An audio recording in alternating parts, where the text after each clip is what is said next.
ছাত্রলীগের বৃক্ষরোপণ অভিযান দেখলাম শুরু হয়ে গেছে।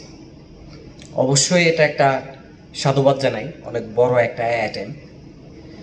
কিন্তু এখন যে মৌসুম ওনারা ঘোষণা দিছিল, ঠিক আছে, কিন্তু এই কার্যক্রমটা আরও সময় নিয়ে করা উচিত ছিল।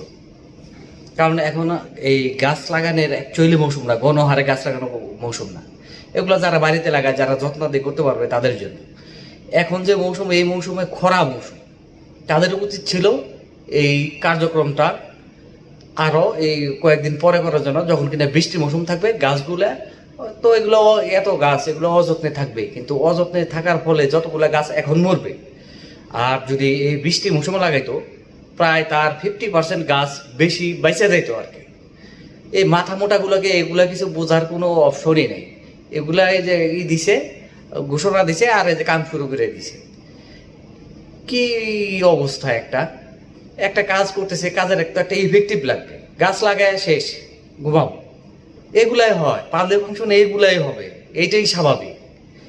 কিন্তু এটা যদি একটু চিন্তা ভাবনা করে যদি আর কিছুদিন পরে লাগাইতো, তাহলে এই গাছের সংখ্যাগুলা অনেকগুলাই বেশি বেশি পরিমাণ বাইসে থাকতো। যত সব মাথা মোটা।